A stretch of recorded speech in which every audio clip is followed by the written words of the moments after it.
మీ అందరికీ నా హృదయపూర్వకమైన వందనాలు తెలియజేస్తున్నానండి. ఈరోజు మొత్తం అసలు బైబిల్లో న్యాయాధిపతులు ఎంతమంది తెలుసుకుందాం.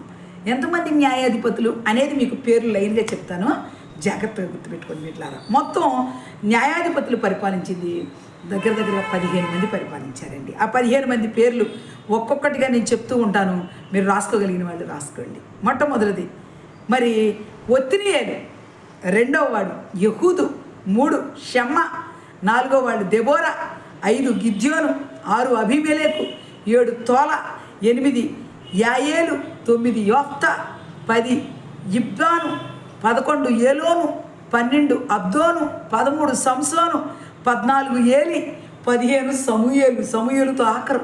టోటల్గా మొత్తం న్యాయాధిపతులు 15 మంది. ఆఖరి న్యాయాధిపతి సమూయేలు. మొట్టమొదటి న్యాయాధిపతి ఒత్నియేలు ఎవరంటే కాలేబు యొక్క కూతురుని చేసుకున్నాడు, అక్సాన్ని చేసుకున్నాడు ఒత్నియేలు. ఇంకా వీటన్నిటి గురించి ఒక్కొక్కరి గురించి ఒక్కొక్క ప్రసంగం చేయొచ్చు. ఎందుకంటే న్యాయాధిపతులు మొత్తం 15 మంది పరిపాలించారు. ఈ 15 మంది అయిపోయిన తర్వాత బెన్యామీను గోత్రం నుంచి దేవుడు సౌలు రాజుని ఎన్నిక చేసుకొని సౌలుని రాజుగా ఇశ్రాయేలుకి ఇచ్చినట్టుగా బైబిల్ గ్రంథం తెలియపరుస్తుంది. మొత్తం న్యాయాధిపతులు 15 మంది. వారి పేర్లు ఏమనగా నీకు వివరంగా చెప్పాను బిడ్డలారా. ఈ వీడియో చూసిన ప్రతి ఒక్కరు జాగ్రత్తగా ఈ పేర్లని హృదయంలో పెట్టుకొని పేపర్ మీద రాసుకొని గుర్తుపెట్టుకోవాల్సిందిగా ప్రభు కోరుతున్నాను.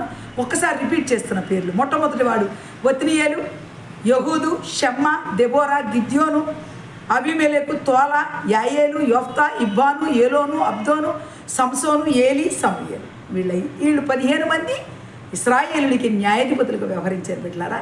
వీళ్ళందరూ దేవుని శక్తి చేత నింపబడి న్యాయాధిపతులుగా వ్యవహరించినట్టుగా బైబిల్ గ్రంథం తెలియపరుస్తుంది. వీళ్ళే న్యాయాధిపతులు. వింటున్నా మిమ్మల్ని దేవుడు దీవించి ఆశీర్వదించునుగాక. ఆమె.